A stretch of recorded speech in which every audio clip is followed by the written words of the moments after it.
presidential debate live here at FreedomFest in Las Vegas. I'm Christina Tobin, one of your moderators for tonight. We will start in just a moment, but first, let's give it up for Miss Santita Jackson.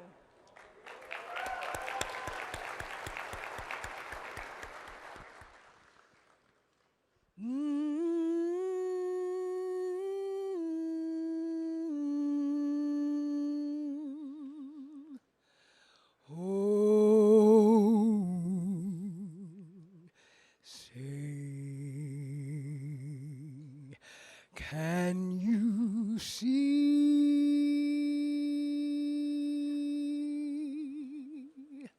by the dawn's early light what so proudly we hailed at the twilight's last gleaming, whose broad stripes and bright stars through the perilous fight o'er the ramparts we watched were so gallantly streaming, and the rocket's red glare, the bombs bursting in air, gave proof to the night that our flag was still there.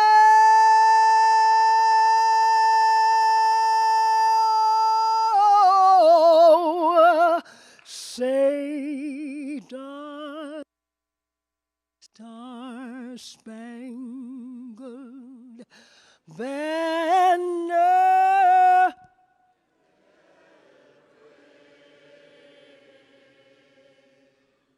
o'er the land of the free and the home of the brave.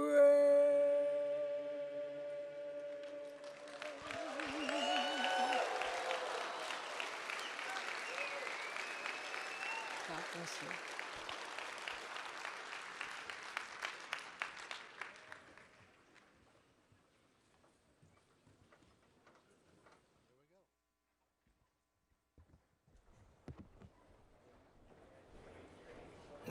Good evening. Thank you for coming tonight. I know we're all looking forward to this debate. I'm Dave Walker, former Comptroller General of the United States from 1998 to 2008. For the record, I'm a political independent and a truth teller. And I want to mention a few things before the debate gets started. The United States is a great nation with unparalleled economic, diplomatic, and military power globally, as well as cultural influence. But our future is at risk. The United States is not exempt from the laws of prudent finance. The government is understating the seriousness of our financial challenge. It's not $35 trillion, it's $125 trillion. In addition to that, if we don't end up putting our finances in order, then our economic security, national security, and domestic tranquility will suffer over time. I'm hoping tonight we'll get some questions asking the candidates what do they propose to do to put our finances in order. The two major presidential candidates have failed so far to answer that question. And the second thing that they need to do is how are we going to save Social Security? Because if we do nothing, we have a 21% across-the-board cut in benefits in 9 years. That's unacceptable. It's un-American. So let's look forward to hearing this tonight. If you want to do more, hear more about the contract from the American people, there's an 11 o'clock session tomorrow with Joe Penland and myself. Thanks again for being here. May God bless America.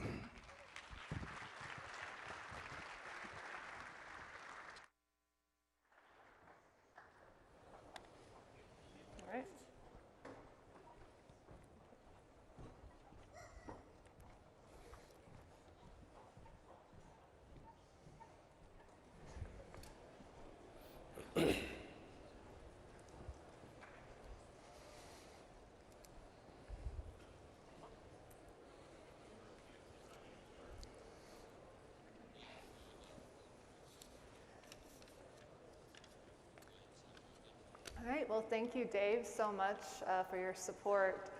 And tonight, we are at the third stop of our presidential debate tour here in 2024. And every candidate on our stage tonight knows the struggle of entering an election gate-kept by the two-party system. They face tough ballot access requirements, legal battles, corporate media blacklists, and exclusionary debates. But even in inclusive debates like ours, some candidates still refuse to recognize or debate those outside of their circles, despite voters clearly wanting another choice. Today, more voters than ever identify as independents. It can be difficult to debate people with whom you deeply disagree, so free and equal debates require honesty, respect, and courage. Instead of personal attacks, tonight's candidates are asked to defend their ideas on their merits. Tonight is for the hard-hitting questions and answers to the problems we face as a nation. This evening, we will address the pressing issues on voters' minds: the economy, foreign policy, immigration, and more. We are honored to host this debate at FreedomFest, a gathering celebrating freedom and open discourse. It provides the perfect setting for a robust exchange of ideas. Stay tuned until the end when we announce how you'll be able to vote for the winner of tonight's debate. Before we meet our candidates, it's an honor to introduce my co-moderator for tonight, U.S. Congressman, Kentucky's 4th district, that is, Representative Thomas Massie. Welcome.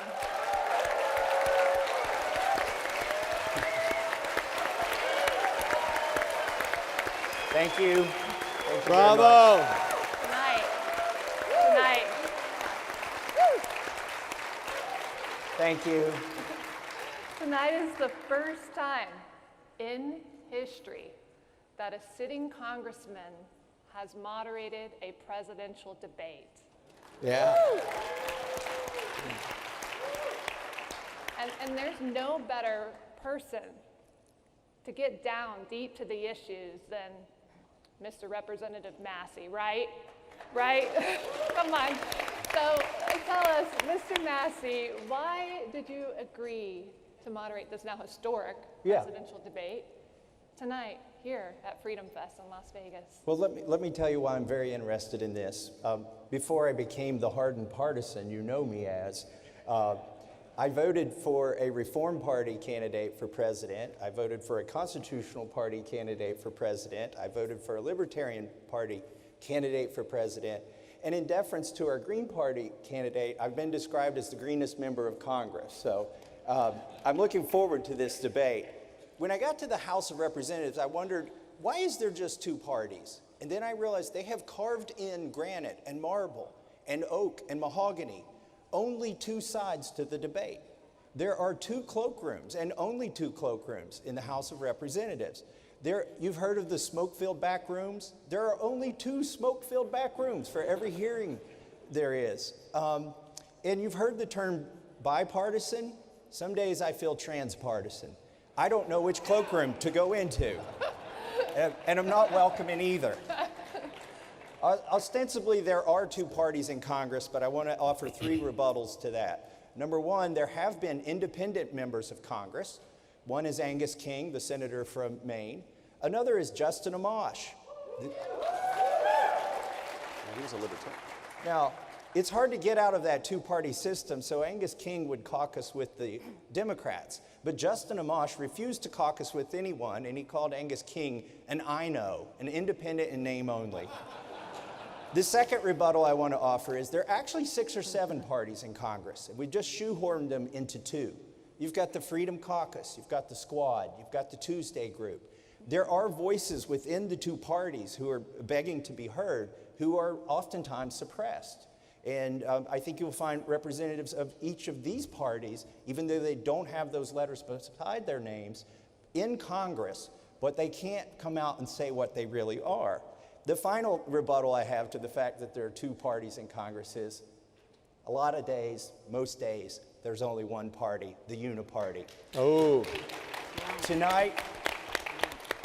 Tonight we get to hear from 3 people who are not in the Uniparty, and that is why I'm here. Thank you. Thank you, Congressman Thomas Massie. I want to take a moment to thank our sponsors, Joe from Texas, and our broadcasters, and of course FreedomFest for being our partner tonight. And I'm going to be introducing here with a cumulative format. We're going to start with the format tonight. We have a cumulative format that was originally created by the League of Women Voters. We have a 2-minute opening, 2-minute closing statement. We'll have about 7 questions, give or take, where there's a response of 2 minutes each, and then a lightning round where they'll have 1 minute to respond. And the order was by random drawing, so I wanted to welcome our first candidate on the left here, Mr. Chase Oliver.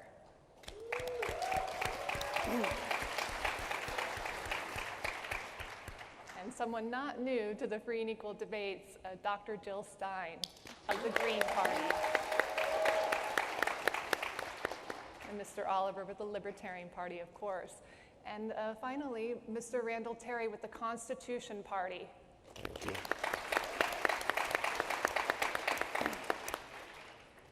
So we're going to open up with the 2-minute opening statement. Mr. Chase Oliver, please.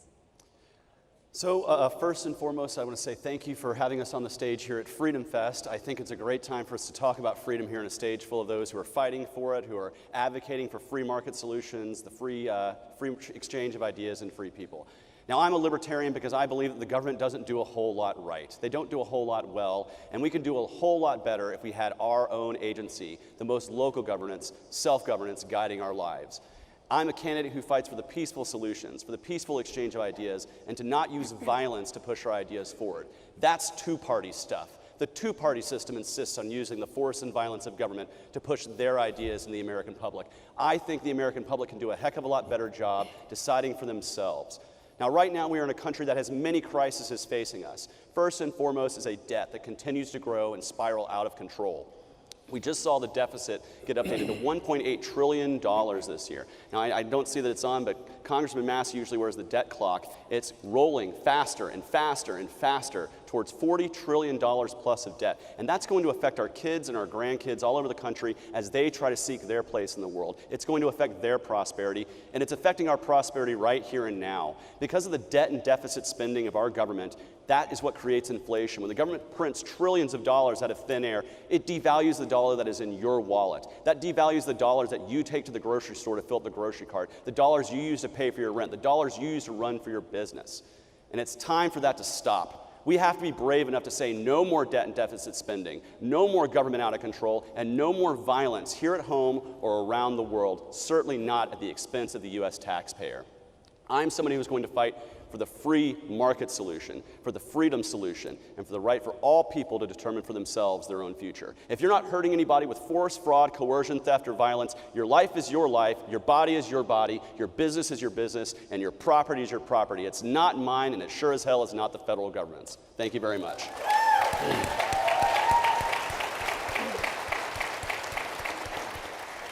Dr. Jill Stein. Thank you. Thank you so much again to Free and Equal and to Freedom Fest for tonight's debate, including candidates that are outside of the Uniparty. And this is, in fact, what over 70% of Americans are calling for. It's time that we make this the norm, not the exception, and thanks to everyone who's here raising the bar. My name is Jill Stein. I'm the presumptive nominee for the Green Party, a people-powered party that does not take corrupting money from corporations or from wealthy elites, not from corporate PACs, super PACs, dark money, or other loopholes for legalized bribery that runs our political system. We're in this election to fight for working people and marginalized everyday Americans who've been thrown under the bus too long. We're the only pro-worker, anti-war, anti-genocide, climate emergency campaign already on the ballot for a majority of voters so we can truly contest for power. We're calling for an America that works for all of us, and we offer solutions to achieve that now, such as cutting more than half of the huge military expenditures that are squandering over half of our congressional budget in the endless war machine that is impoverishing and endangering all of us. We'll put that money instead into urgent needs here at home. We'll enact an improved Medicare for all that covers everyone comprehensively and saves $500 billion a year by cutting red tape and bureaucracy.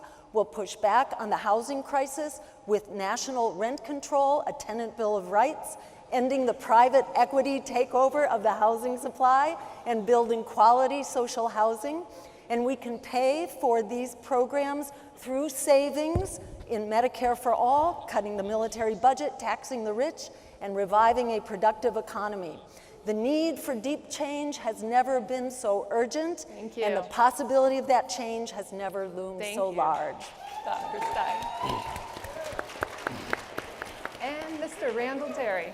In October of 1984, I was standing in front of an abortion clinic in Binghamton, New York, and a woman was walking up. I walked out to say hi to her and said, "Are you going in to see the doctor?" She started cussing me out like a sailor. I said, "I'm sorry, I know this is awkward, I know it's embarrassing, I know it's difficult for me too." I'm walking alongside of her, she's yelling at me. I said, "Look, if there's anything I can do to help you, please tell me if there's anything I can do." She stopped right at the door of the abortion clinic and looked at me and said, "Did you say you would help me?" I said, "Yeah." She said, "I prayed this morning, God, if you don't want me to have this abortion, send someone to help me." I was there. I was the answer to her prayers. We left, and I was with her. I was the only adult with her in the hospital when her baby girl was born. She named her Tila. We adopted Tila. Tila became a flautist, a singer, a dancer, a piano player. She was a princess. And suddenly, and without explanation, in January, she died of a massive heart attack. 38 years old, left 4 children. But before she died, we were talking on the phone a lot and texting, and she was so excited about this campaign. She said, "Dad, use me as your poster child. Use me as your poster child."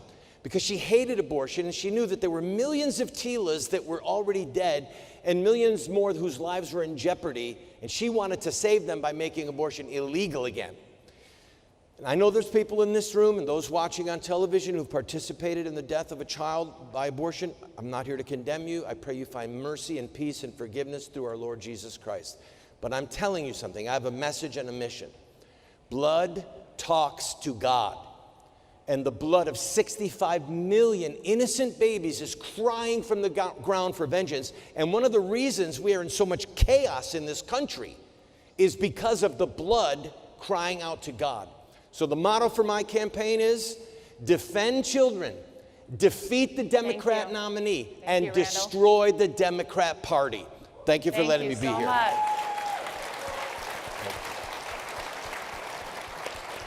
And before we start with our first question, every candidate has up to 4 rebuttals expansions throughout the debate. They can use it any time throughout the debate. So we're going to start with our first question tonight. Mr. Chase Oliver, the question is, 4 candidates, including 2 independents, a Republican and Democrat, declined the invitation to participate this evening.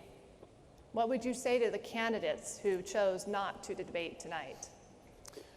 Well, I'll start with the first 2. That'd be the Democrat and the Republican, Trump and Biden. I know you 2 men are afraid to actually be in a debate stage where you're going to argue about something that's more important than your golf score, where you're actually going to have to be coherent and actually have to defend your ideas. And I know that makes you scared. But don't be afraid, because there are other candidates who are willing to get on this stage. You see 3 of them right here. But there are 2 more that were invited to participate in this debate that want to be an independent outside of the 2-party choice for president for you, but didn't take the time to come challenge those ideas on the debate stage. Speeches are great. Speeches are fine. But it's so much better when you can challenge and defend your record and defend your beliefs on a debate stage. That's what the American people want to see. They want to see the passion. They want to see the fire. And if you're not willing to get on a debate stage, I have to question your commitment to actually wanting to be the president of the United States. So my challenge to the 2 independent candidates and frankly to the Democrat and Republican who aren't here tonight is get here next time. Don't be a coward. Don't practice the hubris that says, this is too beneath me. This is just the B team. The truth is if you're waiting to be on a debate stage that will only include Donald Trump and Joe Biden, unless you're Donald Trump or Joe Biden, you're going to be waiting a long time because the 2-party system shuts you out. Each of us on stage recognizes this, and we take every opportunity we can. There's a huge group of people in this room that want to hear from a presidential candidate. Why can't you get on the stage and debate? And that's my challenge to both Robert Kennedy, Cornel West, Donald Trump, and Joe Biden. get on the stage, defend your ideas. This is the real debate.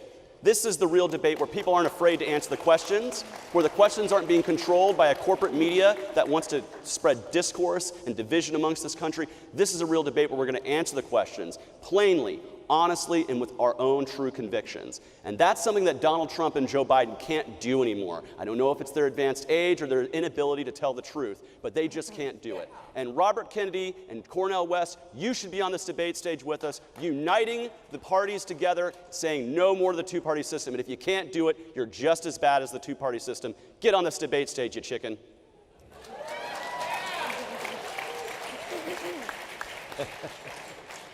Thank you. Dr. Jill Stein? Well, I'll agree with all that, and I'll say that one thing about the free and equal debates is that we have very different opinions, but we're all very respectful of each other. We're not tearing each other down as people. We're learning from each other and respecting each other's ideas. That's not something that we hear on the debate stage with the Democrats and the Republicans. We hear them hurling tomatoes at each other and tearing each other down and arguing about their golf scores and ridiculous things like that, distracting from the real problems that the American people need to be talking about. And that's what we're doing on this debate stage tonight. And I would note that the two candidates who are not showing up tonight, the two independents, have never shown up for debates, though one of them pleads for open debates but is not willing to do that himself. And I'm talking about RFK there, who's been pleading with Trump and Biden to debate with him, has even challenged legally, but is not willing to extend that courtesy to his fellow candidates. So this is a problem. The American people, we know, demand open debates, so it really is an affront to voters and to democracy, and it does demonstrate real inability to stand up and defend your ideas. In particular, RFK says that he's a peace candidate, but he very much supports the genocidal war in Gaza. And I would like to ask him, how can you describe yourself as a peace candidate? Are you saying that the war against Gaza is not a war? That is a war. It has the potential to explode like some of the other worst wars, like the war in Ukraine. Both of these are wars that could go nuclear, that are expanding, that are incredibly dangerous right now, and RFK needs to be here to defend his policies. He also claims to be against the big money system, but he's very much a part of that big money system and has a super PAC, which last I heard had about $50 million in it, contributed largely by two people. So I'd like to hear how that is, how that is outside of the system. So yes, stand up and defend your ideas. Thank you. Thank you. Randall Terry? All right, so we'll start with questions. For Bobby Kennedy, you made chickens. I saw one right there. You made chickens that you used at where you wanted to go after Biden and Trump. They wouldn't let you on the stage. So my question to Mr. Kennedy, since he doesn't want to be up here with us, is can we just recycle your chickens? Maybe cut them up and make them into Bobby McChickens. I don't know. All right. For Trump, here's my question. You see that as you've toned your rhetoric down over the last few weeks, your poll numbers have gone up. Do you wish you had learned this lesson sooner? For Cornel West, who does your hair? Help a brother out here, would you? And then for Biden, Joe, how many fingers am I holding up? 4. Give the creepy whisper. Now to the serious questions. Dr. West, you know the numbers. 12% of American women are African American, but 36% of dead babies by abortion are committed on black women. It's grotesquely out of balance because abortion was always targeted at black people and at minorities. It is black genocide, and Cornel West knows it. And how can you possibly tie it together with other issues? To Trump, thank you for giving us judges that overturned Roe versus Wade. Thank you. But why did you mock DeSantis? Why did you throw the babies under the bus? Why did you change the party platform? Do you really want to wade through the blood of innocent children to get back into the White House? And to Biden and to Kennedy, my question is very simple. How can you possibly betray your faith? You say that you are Catholic, and yet you have betrayed Jesus Christ, you have betrayed the children, you have betrayed innocent blood. And do you not fear God that you will face him with blood on your hands if you continue down this path? Thank you. That's my question. Appreciate it. Thank you. To clarify, the chickens were funded by the super PAC, by Kennedy, not his campaign at the LNC. And yes, both of them were invited to this debate tonight. I hope that they will be attending our debate this September. So I'm glad that they came and spoke here at Freedom Fest, and I hope they'll be at our 4th debate this September. So, Congressman, the next question is yours. All right, thank you. How would you fix the inflation crisis affecting cost of living, things like fuel, food, and housing? Dr. Jill Stein, you may go first. Great.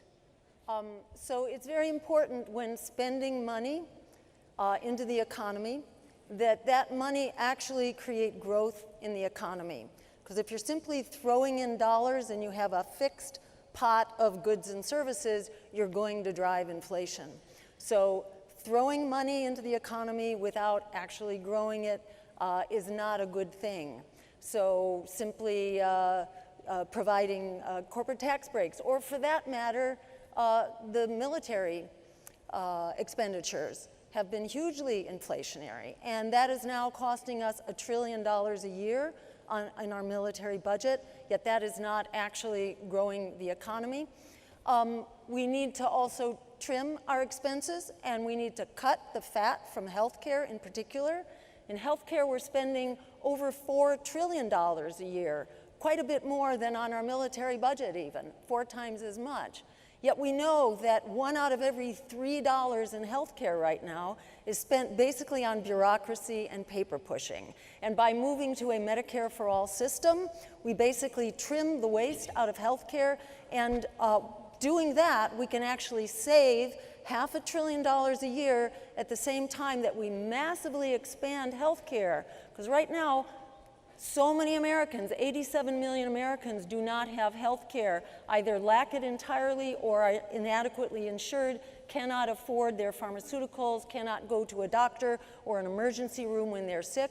We have a health care crisis, yet we are wasting so many of our health care dollars, spending twice as much in this country per person as we are in any other, in the next biggest spender, actually, around the world. So we can do much better with our healthcare dollars, and we can trim them enormously. Likewise, the fat in the military budget. Is that budget actually making us safer and more secure? No, it's actually impoverishing us and endangering us all around the world while draining $1 trillion. So we will cut the military budget in half and ensure that our dollars are actually used productively. Thank you. Thank you very much. Randall Terry. I am a musician, and when President Biden started pumping hundreds of millions and billions of dollars into people's pockets so that we could sit at home during the manufactured COVID crisis, he saved the largest big box retailer of musical instruments in America. They were in bankruptcy. And everyone got money, and everyone was staying at home, and they went out and bought music instruments, or they had them sent in the mail, and it was great for the music industry. And the price of instruments went through the roof. There was massive inflation because all this money was pumped into the economy. We saw it happen with housing again when all that money was pumped into the economy. And people started saying, I want to get out of some of these really dangerous cities. Here's what I fear. Everyone in this room, because of our reading of libertarian and sound economic theory, understands we need to go to real money, not fiat money. We need to get away from fractional reserve banking. We understand these things. The issue is this: we're in uncharted waters in the history of the entire human race. There has never been this much debt, and never has this much debt been tied to fiat currency. So let's say that we did move towards gold-backed currency or towards real precious metals, however that would work, trying to transfer enormous sums of money. We would have a debtor's hell, because the opposite of inflation is deflation. We don't know how this is going to end, people. One thing I believe that we need to do, without question, is to have complete, utter, total energy independence. If we had our own oil, we have the greatest reserves in the world. Drill, baby, drill. That is my motto. Put the pipeline in. We should be paying $1.90 a gallon for gas. We should not be slaves to Saudi Arabia and live in a fantasy world that we can somehow put solar panels on our cars and make them drive. Yes, we want to move in that direction ultimately, but that is not where we are today. And today we're being choked to death because of the amount of money we are spending on fuel. So I apologize, I'm about out of time. The answer is, I don't know what we're going to do, and history is going to record that bad people made bad decisions. Your time's I'm missing, I wish I had my gavel that they gave me in Judiciary Committee. I've seen a lot of gavels in my life. Guilty, take him to jail. Jay, was that his rebuttal? Did he just use one? No. Chase Oliver. How would we boost the economy and get our economy back on track? The first thing we need to do is stop putting money into the hands of Washington, D.C. central planners who decide these things for us and return the money back to individuals to make decisions for themselves. Because the most powerful market force is the trillions of individual decisions that Americans make each and every day in the marketplace. The worst hindrance to that is central planners in Washington, D.C. deciding where your money needs to go, what it needs to be invested, and picking those winners and losers. So that's what we have to do, is get ourselves out of the way. Get government out of the way of innovation. That's what will boost our economy. Reduce the debt, reduce the deficits, and you have to do that by cutting spending. You can't just cut taxes, because when you cut taxes, you create debts and deficits which drive up inflation and is a hidden tax on every single American. So not only do we have to cut taxes, which I would love, but we have to cut spending, and you do that by being brave enough to grab the third rail of American politics, Social Security and entitlements. We have to get these under control or remove them entirely. Why? Because my generation right now, I'm paying every paycheck I get into a Social Security program that will be completely bankrupt by the time I'm retired and need to retire. It's a better idea to sundown that program to allow individuals to save for themselves and to actually have a real retirement. But in every single facet of our economy, the government does too much, makes too many decisions, and moves our money around. My grandfather used to tell me the government will tax you $1 and give you a dime. That is because of the inefficiency of a government bureaucracy, the red tape,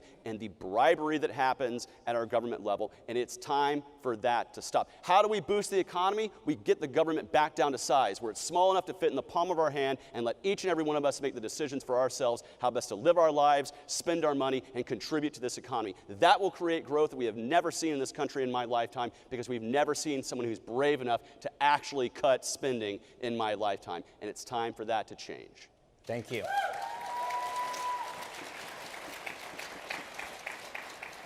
Do we have any rebuttals, expansions on that question before we move to the next one? Well, I can't resist. Jill.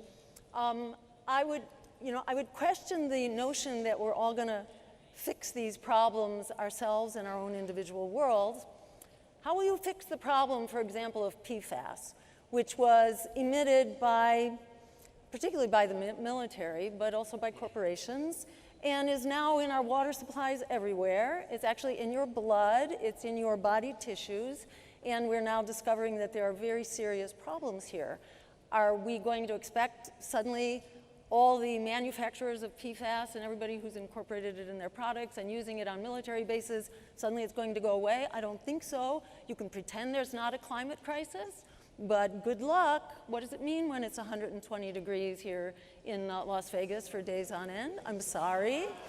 You can pretend that it's the moon or the solar cycle or something, but we've got a number of confluent problems here that really do require that we remove the CO2. Jill. And there is a solution to your.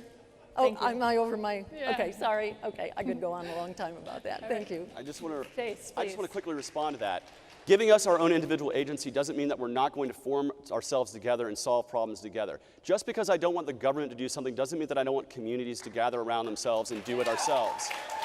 Now, when it comes to poisoning air and water, I agree with you. We need to have clean air and clean water. When a company poisons a community, they should be able to sue a company without any tort caps. Let a citizen jury bankrupt the polluters. That'll be a free market incentive to make sure it's never happening again. But what we don't want to do is we don't want to put that in the hands of bureaucrats to say, we can only allow this much poison in our water or that much poison in our air. I would rather individuals do this through the judicial system, hold companies accountable, sue them, take them to court, have a citizen jury bankrupt these companies. But when we remove tort caps, because right now, When they pollute, they get a slap on the wrist. And who created those caps on torts? The government. Remove those tort caps and let individuals sue the hell out of these companies and clean up our air and water that way. But we can do so much outside of the realm of government needing to organize it for us. From everything from helping those suffering from addiction, helping those who are less fortunate, helping to provide housing for those who need it. We can do that without the government telling us how to do it.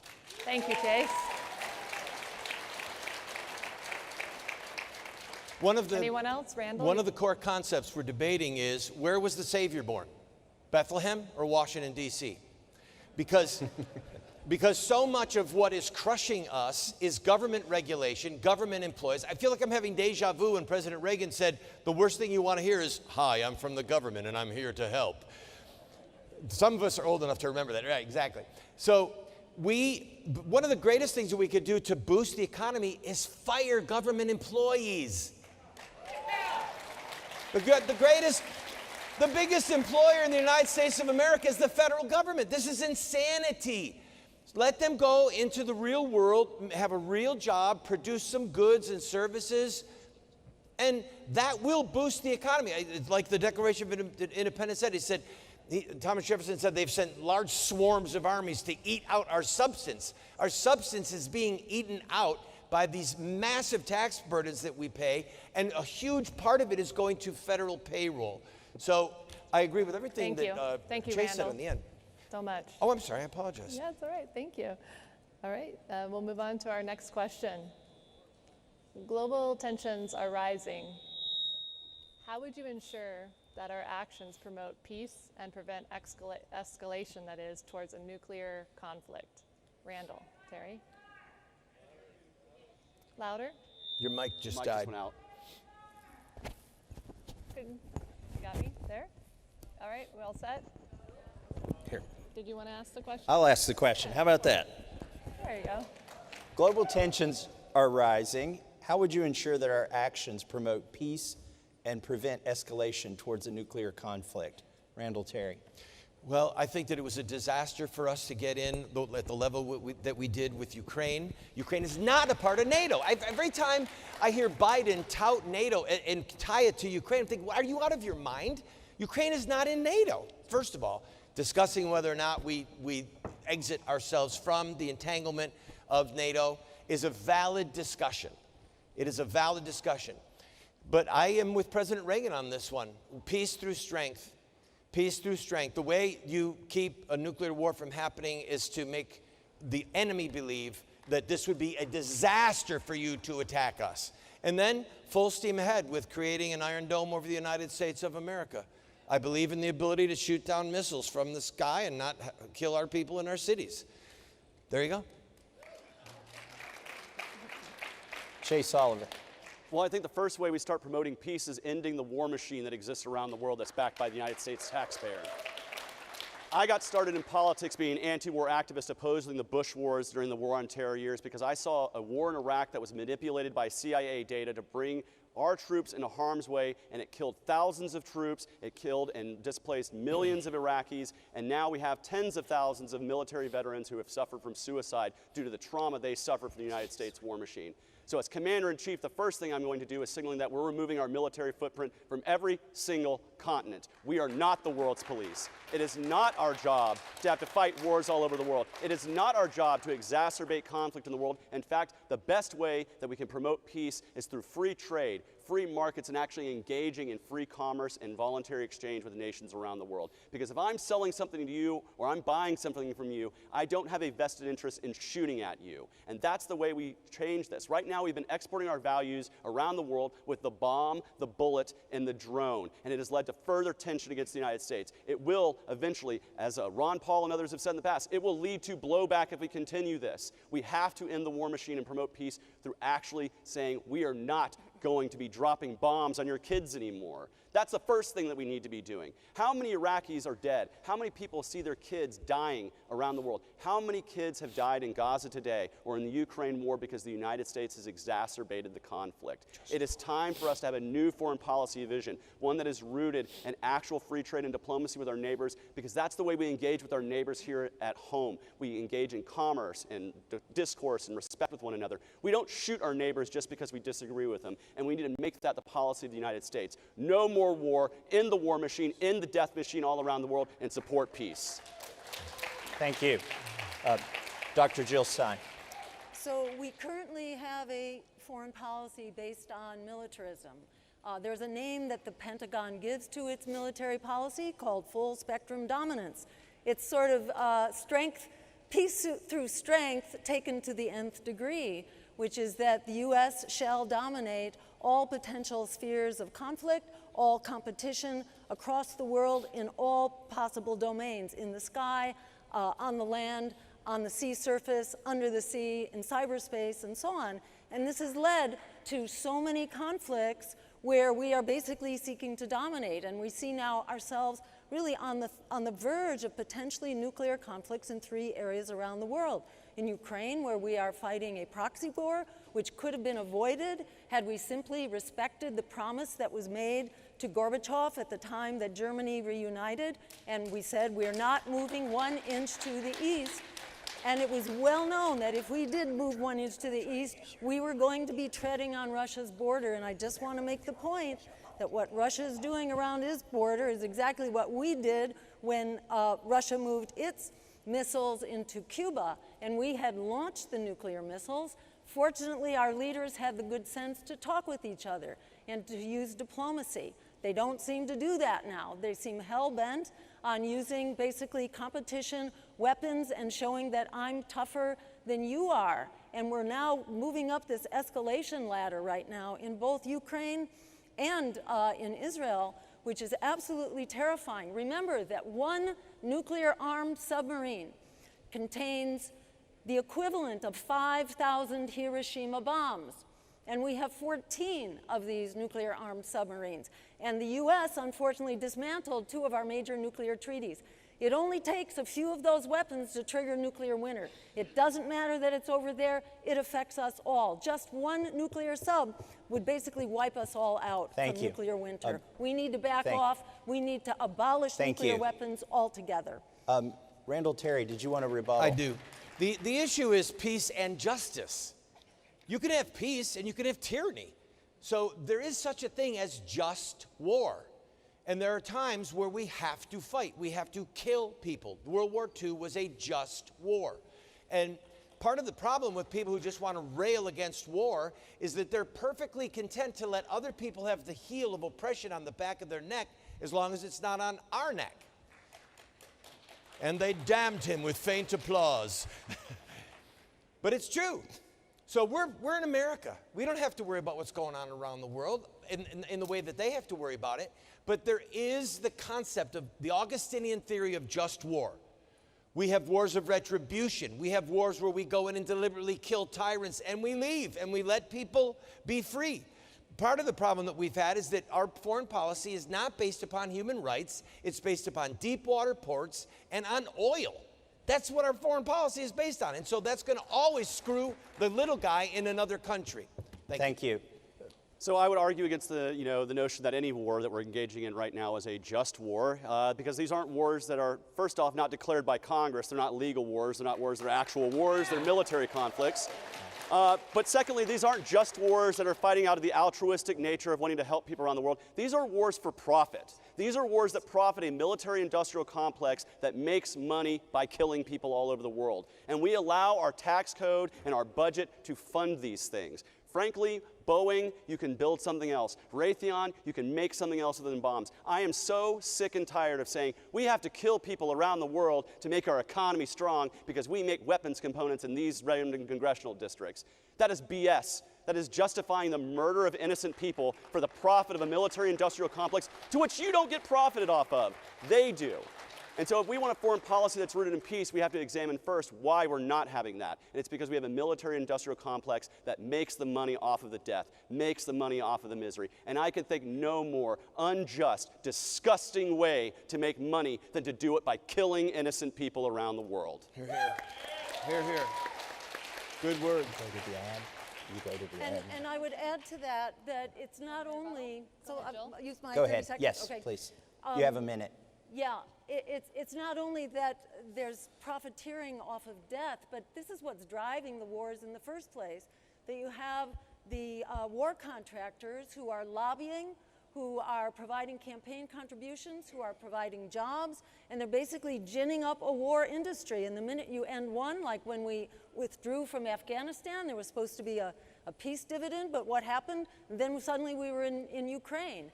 Ukraine for really no good reason at all, nothing that benefited the US.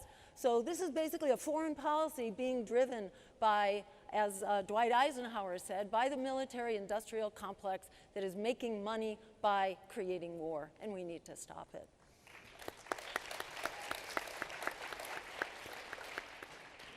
At this moment, can you hear? Your mic is dead. Okay, is this better? Yeah, we can hear you now. Okay, wonderful. We'll be taking a short Get break. closer to it, Christine. That mic is dead For as well. a commercial here. We'll be having a commercial now from our sponsor, Joe from Texas. Thank you. Quick commercial break. You're a self-made man, very successful, and your organization is releasing a contract called the Contract from the American People. I applaud your spirit and your self-started spirit. You've done that in the world of business, but now I can hear it. I can hear it. Mine's all working. We had good meetings today, one with the speaker. They're really more on the page than what America thinks they are. You have grandkids and you're concerned for the future. That's why you're speaking up about this stuff. America's tired of it. They've had enough. And somebody needs to bring it to their attention, and that's what Joe from Texas is doing. Okay. Okay.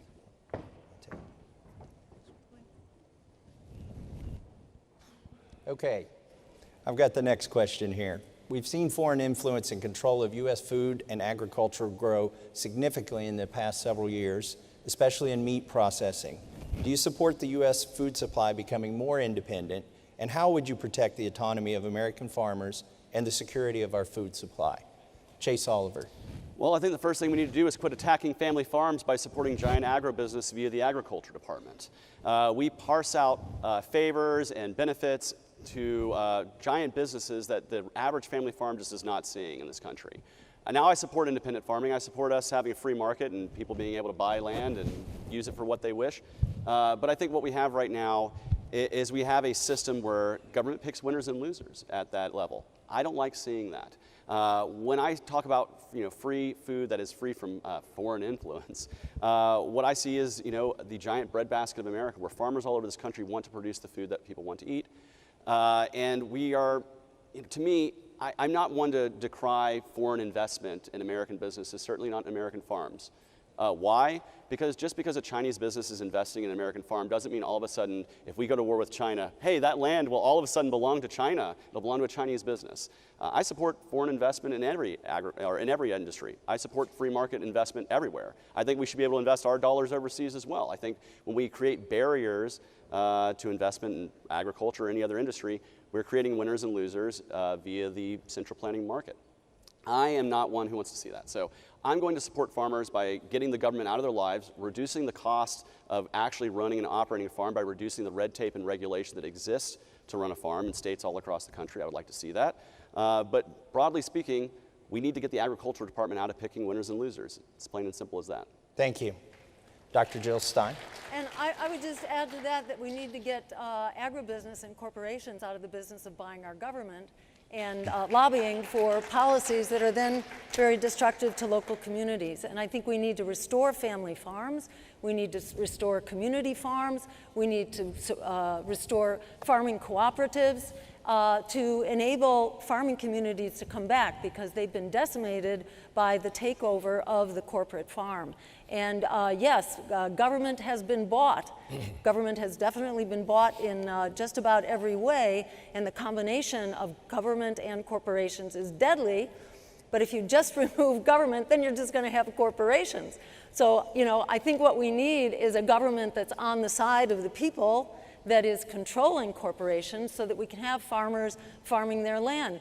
We have real issues in farming now related to the exhaustion of the water supply, and aquifers are drying up out from under farms. As I've been going around the country, I've heard in every state enormous problems that people are having with water now.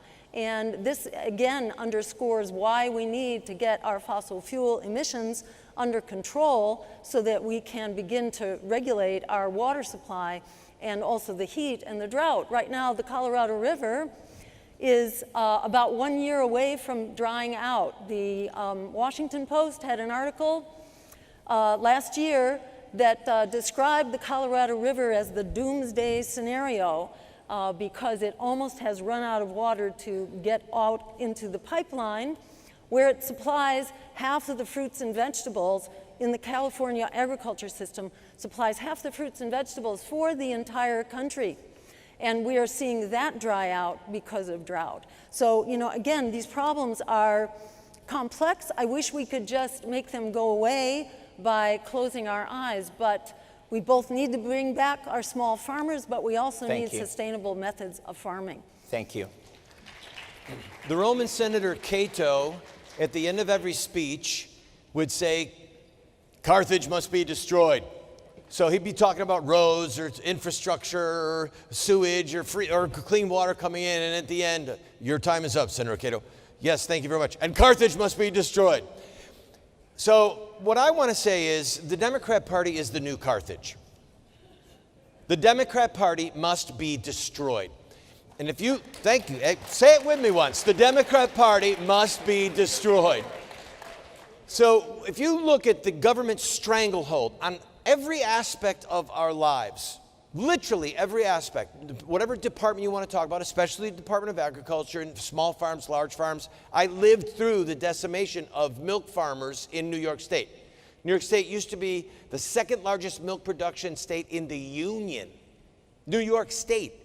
And the government decided it would be better to get rid of small farmers and just wiped out everyone who had 50 or 100 head of milking cows. So we must look at where these policies started. Most of them came from the Democrat Party, thinking the bureaucrats were going to be smarter than farmers, and then beginning to put stranglehold on farmers, incentives to farmers. We'll give you money to not grow crops to farmers. As Chase said, there's going to be winners, there's going to be losers.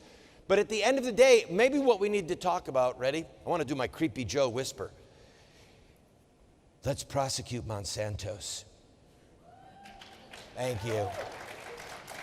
We have to come to grips with the fact that we have one of the most unhealthy societies in the world, physically.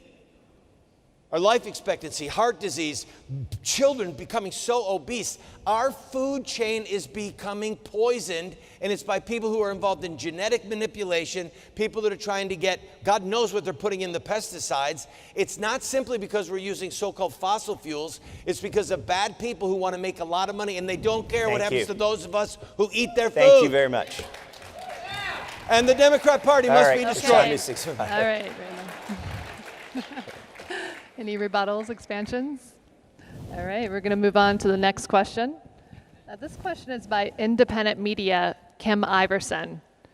Should lobby groups who advocate for policies specifically benefiting foreign nations, such as AIPAC, be allowed to donate money to political campaigns and the influence of legislation and policy decisions? Dr. Jill Stein. No, they should not be allowed to donate to political campaigns and otherwise influence policy decisions. And I think we're talking about AIPAC in particular, and AIPAC should be required to register as a foreign agent.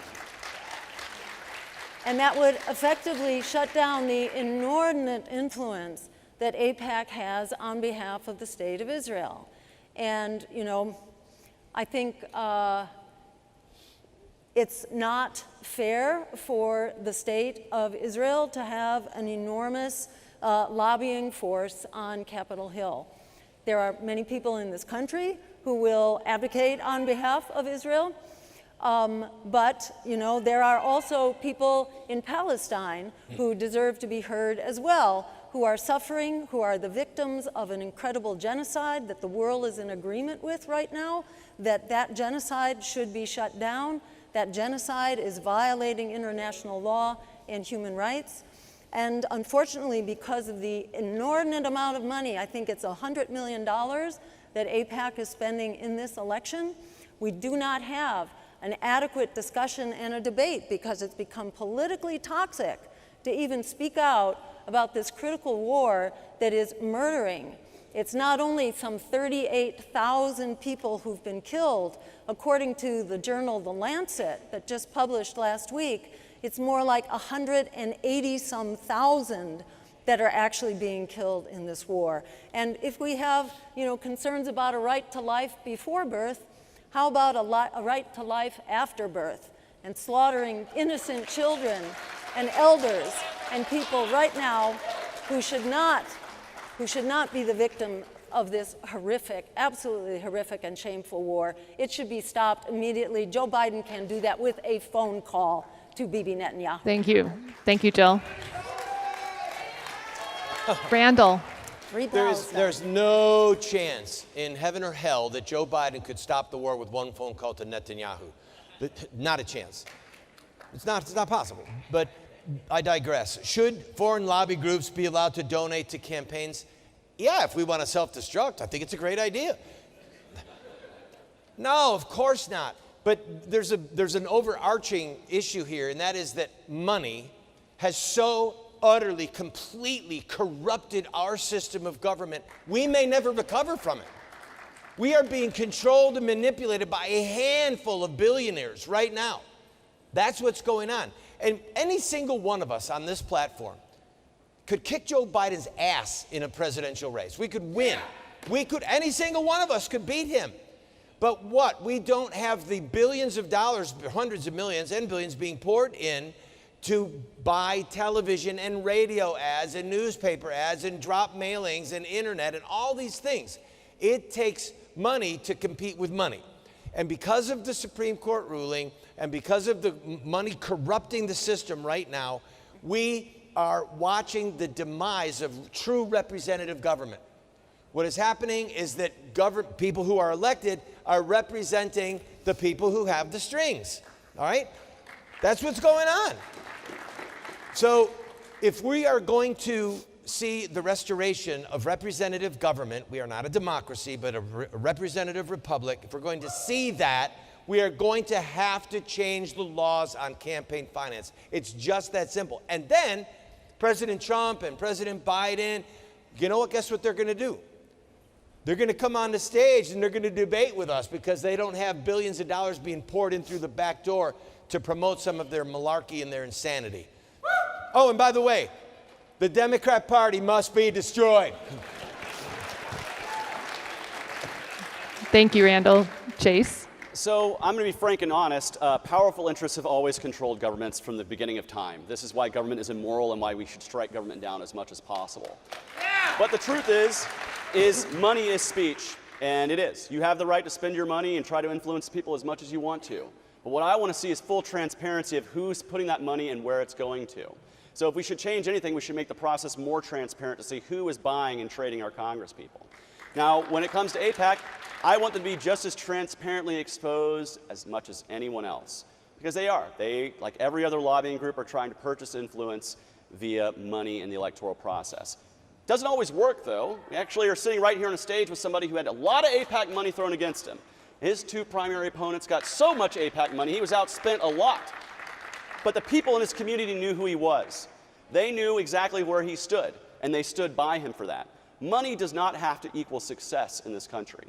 You can actually fight the good fight, put your principles forward, and be honest about who you are and who you're representing. And when you do that, you can win races even if AIPAC puts money against you. Now I'm going to be somebody who is honest with you. The truth is we do have too much money in our politics. We have too many billionaires controlling things, but why is that? Because our government is so powerful and controls so many things that it attracts people who want to use their money and power to influence it. And they do so with the monopoly of force that government enjoys.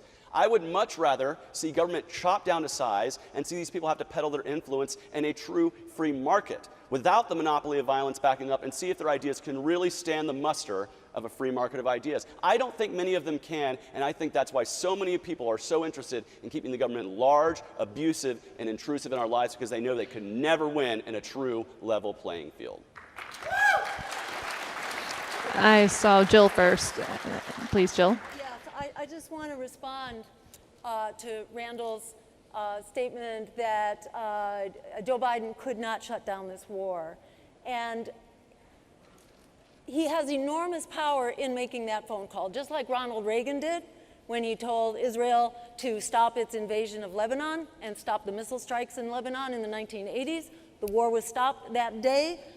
Dwight Eisenhower did the same thing in the 1960s, speaking to Israel and Britain and France, who were all invading Egypt. He made the call. And the reason that Israel respects that call is because Israel is completely dependent on U.S. weapons and U.S. dollars. So Israel has no Iron Dome without continued U.S. support for that Iron Dome. So Israel knows that it is a sitting duck without the support of the United States. And it is actually illegal for the U.S. to provide the weapons and the support to Israel now. It violates 3 Thank you, Jill. U.S. laws. We Thank you. cannot send All right, Jill, thank you.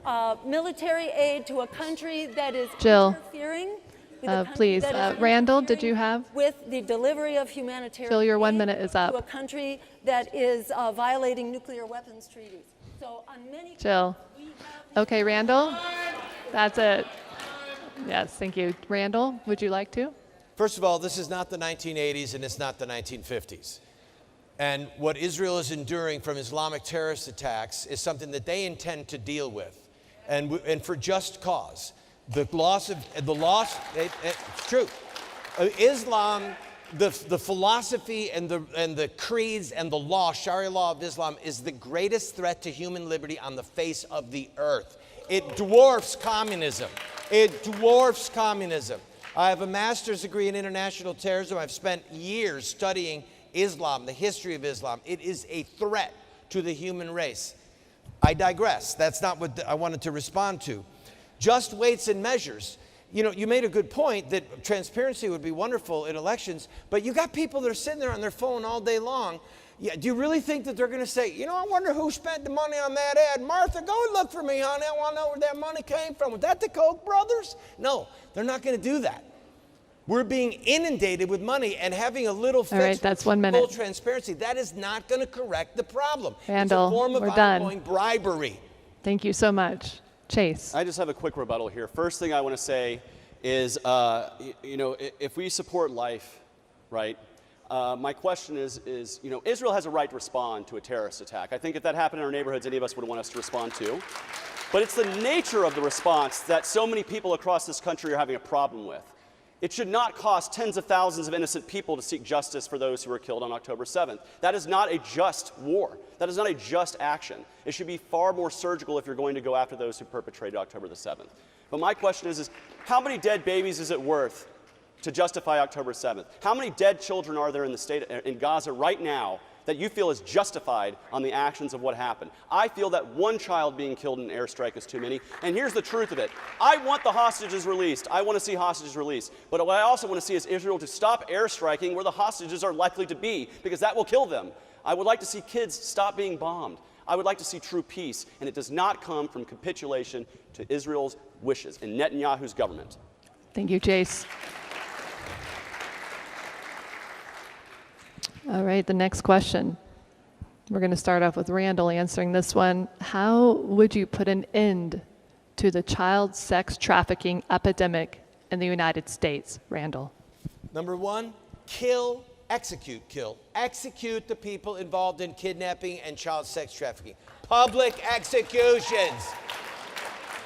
We can talk about how long we torture them. We can talk about how they're killed. All right, maybe that's a little much. They need no, justice.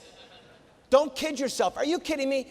People who think that killing an innocent child is tantamount or the same on an ethical level to executing a murderer, you're insane if you believe that.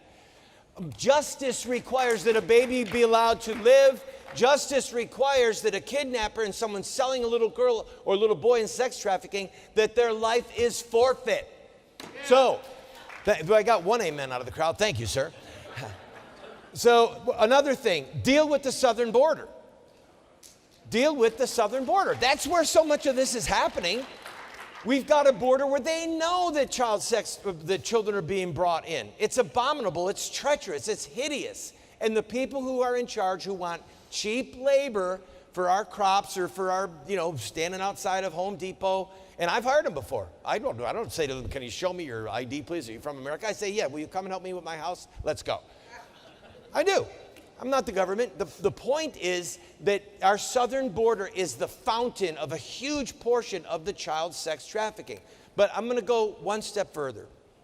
All that you see happening, and I agree with you that the loss of life in Gaza is horrifying. So I do not support that. But all that we see happening, the hostility toward children, the animosity. Look at the Democrat Party platform. They want to kill babies up to the day of birth. They want to tell children that here's a condom, here's the pill, here's some pornography. You've had sex education. Oh, little boy, you want to cut off your penis and become a girl? We'll do that. Little girl, you want to cut off your mammary glands and become a boy? We'll help you do that. This is a war on children. And Thank that you, is Randall. why I say the Democrat Party must be destroyed. Thank you, Chase. So how do we put an end to the child sex trafficking epidemic in the United States? We put law enforcement on the job. We arrest those, we take those out of society, we remove them from our society. But why and how can we do that? How can we do that? Well, we do that by removing the victimless crimes that don't need to be being prosecuted against in the first place. Because there's only so many hours in the day for law enforcement. And I would rather them focus on crimes of sex abuse of children or actual harm, physical abuse, force, fraud, coercion, theft, or violence. Those are the things I want police to be focusing on. But right now we have police focusing on all sorts of stupid regulations, trying to legislate and decide what you do peacefully in your own home as an adult with what you ingest or any other things, the failed war on drugs.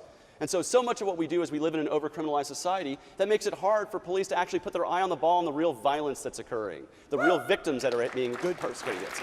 And then when we talk about the border, yes, we need to solve the border crisis. We need to make it easier for peaceful people to come in here and do those jobs and get hired by Randall outside of Home Depot. We need to make it easier for people to come here and work, because when we allow people to come here who are peacefully to come through a process that works, we can then put our eye on the ball with the people who are trying to traffic people across our border for the purposes of labor or sexual exploitation. But again, there's only so many hours in the day, and there's only so much capability for law enforcement out there. So let's free them up from having to fight victimless crimes that have no real need to be prosecuted against, and let's give them the thing that they need to be doing. Let's put their eye on the ball and say, go after people who commit violence in our country, whether it's against adults or children. When you're trafficking people, you're creating real harm. You're traumatizing people. You're ruining lives. And that deserves to be prosecuted against. And so if we're going to be putting the police and unleashing the police on anything, those are the people that I would like to see law enforcement take care of and get them out of my peaceful life and my peaceful existence so they can better punish those people and remove them from society. Jill. And I think we want to stop the flood of people fleeing disasters in their home countries coming into this country. If we want to address the crisis of immigration, the most important thing we can do is to stop causing it in the first place by regime change, operations, by overturning governments, by upending democracies through corporate domination in the economies. In Haiti, for example, Hillary Clinton, when she was Secretary of State, after the U.S. had overthrown Aristide for the second time, Hillary Clinton, also a member of this party that needs to be overthrown, went to Haiti and overturned Haiti's referendum. Haiti had doubled its minimum wage from 30 cents an hour to 60 cents an hour. How extravagant. 60 cents an hour, but Hillary Clinton didn't like what that meant for some of the clothing corporations sitting in Haiti for the cheap labor.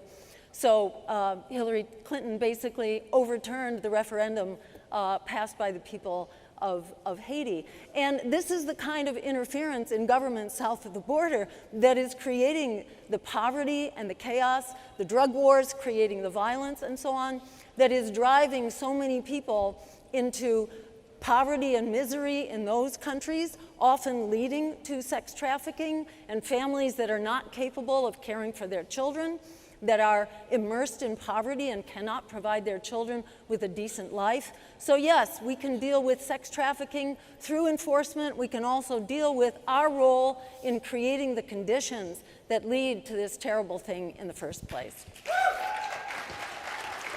Thank you, Jill. Any expansions or rebuttals? Rebuttal, if I could. Please. Right now, there are men and women sitting in federal prison for years whose crime was they did a peaceful sit-in at an abortion clinic of a man who kills babies up till the day of birth in Washington, D.C., Sant'Angelo. He's a demonic baby killer. They're in prison. I have a friend whose kid is in the FBI. He said, we have FBI agents that were pulled off of sex trafficking cases and child pornography cases and put on task force to go after peaceful pro-lifers because of this godless Democrat Party. And we've got people in the Democrat Party right now, even as we talk, that are trying to reduce the age of consensual sex so that pedophilia, another crime against children, is legal. Oh, it's just a choice that they want to make. We are witnessing a war on children, and the fountainhead of that war on children is the Democrat Party. And therefore I say, the Democrat Party must be destroyed. Thank you. Any other expansions, rebuttals? All right. Next question, Mr. Massie. Our next question comes from Joe Schlusselberg from Miami, Florida. He writes, and I quote, "The overbearing response to COVID by the local and federal government was one of the biggest violations of human rights I've witnessed in my lifetime. In addition to state-sponsored propaganda and collusion with big pharma and media companies. What are your plans for investigating the handling of COVID, and how will you create accountability for those involved?" Chase, go first. So first and foremost, if I'm elected president, I'm going to appoint a special counsel from the Department of Justice to investigate everything that has gone wrong, to basically punish the wrongdoers, to find those who committed force or fraud or coercion, and punish those people. Because free people should be able to make their own medical decisions. We don't need a state apparatus telling us what to do or trying to lock us down or control us. It was one of the greatest violations of liberty in our life. We saw millions of businesses affected by arbitrary lockdowns that didn't stop the disease. We saw, the attempt of OSHA to mandate behavior that individual business owners and property owners should be able to determine for themselves, and frankly, individuals should be able to determine for themselves. And so the first thing we have to do is insist upon getting our government back under control and no longer allowing them to control these levers of power that basically force these things upon us. So in addition to a special counsel, I would also like to see removal of liability for all vaccine manufacturers, all pharma, because if you're harming somebody, you should be able to take them to court and seek recompense for that. And I think shielding companies from liability is tantamount to basically being bribed by those companies to be peddled for influence. So I don't want to see that stuff. What I would like to see is not only for the executive branch rather to be investigating this via special counsel, but we truly need a real, with teeth, COVID, a COVID committee in Congress to actually investigate these things. I would encourage Thomas Massie to sit on that committee. But that's what we really need, is we really need our representatives in government to actually expose what went wrong, expose the wrongdoings from government, expose the fraud, expose the abuse, and bring it to light, because sunlight is the best disinfectant, ladies and gentlemen. Yeah. Now, what I want to see is a country where we're able to make our own healthcare decisions from ourselves, where we fully remove the healthcare from the state, where we are able to decide for ourselves what treatments we want to take, what injections we want to have, what therapies we want to undergo. And if you think it's a good idea, you shouldn't need the government to back that up, because good ideas don't require force. Thank you. Good job. Good job. Dr. Jill Stein. So I would especially like to see a special commission to investigate the potential lab leak as the origin of COVID, because very serious questions have emerged in the Lancet Commission, which did investigate this with Dr. Jeffrey Sachs, and came up with some very disturbing information. And still, the records are not released. Still, we do not have the information. It doesn't require going over to Wuhan, although that could be part of it, but there are records right here that could go a long way to clarify exactly how did this virus originate. And it's important not only to know what happened, but also to know what's coming. Because if the US is sponsoring this change of function research, this is potentially extremely dangerous going forward. We used to call that bioterror labs when we were fighting them in our communities, going some years back in Boston. So we absolutely need to know what went on there. In my view, we also need not only to get big pharma out of the FDA and the CDC. We also need to get Boeing out of the FAA, and we need to get Monsanto out of the FDA, and the Sackler family also out. So this is a generic problem, unfortunately, that goes way beyond COVID. To the opioid epidemic, for example, where the Sackler family bought influence, got the permissions that they wanted for fentanyl and for opioids, and we now have 100,000 deaths per year from addictions to opioids. So this is a generic problem related to the power of money in all of our governmental institutions. And that is why, in my view, I agree with Randall on this, we need to get the big money out. We need to get big money out of our government and get the people back in. Thank you. Thank you. My only brother died of a fentanyl overdose 2 years ago. It's hell, what we have going on in this country, or it's at least a foretaste of hell. Earlier, I made a comment about executing people publicly. One of the purposes of punishment, whatever that punishment is to deter others. If there's not punishment brought to bear on the guilty parties of this COVID lockdown and the fake vaccines, hiding people dying, telling them we can't have ivermectin. I was sick with COVID. I was really sick. And my doctor prescribed prescribed ivermectin, and within 24 hours, I was feeling better. 48 hours, bang, I'm out of bed. And I went on my TV show, told people, I took ivermectin and I feel great. YouTube said, you've got a strike against you, 2 more like that, and we're canceling your show. Wait a minute, I can't talk about this? Is this America? No, because corporate people are getting corporate money, and at this point, in my opinion, and it is somewhat studied, Big Pharma is new fascism, and it's the new mafia. I mean, literally, we're dealing with organized crime. I want to know what Fauci knew, when he knew it, how much money he got, who did he get it from, and then if he's guilty of a crime, throw his ass in jail and let it rot there until he dies. I mean every syllable. He is in my opinion, he is an enemy of freedom. He is but again, you know, people can blame President Trump. He was listening to people he shouldn't have listened to. He reads Cliff Notes way too much, all right? We know this, but it was when Biden came in and the Democrat Party said, man, we have got this thing. We are going to take away rights. We are going to do what we want to do. We are going to manipulate people. We're going to force people. We're going to force soldiers. We're going to shut down businesses. We are going to control people through the COVID crisis. And hello, that is why the Democrat Party must be destroyed. That's time. Would you like a rebuttal? Yes, I want to use this rebuttal real quick just to tell a story about the arbitrary and damaging nature of these lockdowns. I had a friend of mine who ran a flower shop. It was her life's dream to run a flower shop. She loved flowers. She could name every flower out of the book. And her business was closed down during COVID because it was deemed unessential.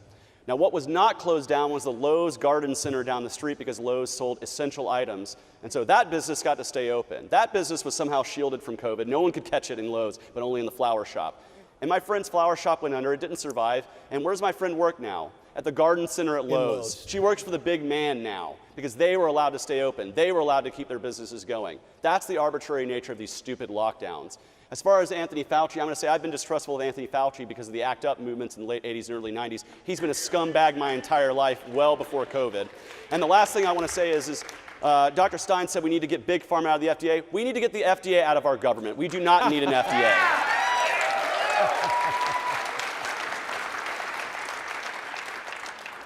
Thank you. Thank you. I don't agree with that. I think we need the FDA. But any other rebuttals? No. Jill Stein is the only one who has a rebuttal. It's final rebuttal. This is my final, okay. Let's see. I think it was Randall. You were talking. Which of you? I don't remember. But you were talking about how it's not okay. You almost lost your show, your TV show, because you couldn't talk about COVID.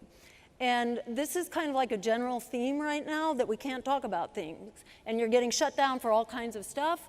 If you're on a campus and you want to talk about genocide, you're going to get your head bashed in, and you're going to get blacklisted, and you're going to get doxxed, and you are going to be thrown out of the university. We have this extremely anti-First Amendment environment right now, where our rights of free speech are being shut down, the right of media and reporters to cover issues. Kim Iverson was fired for critiquing COVID on the Hill.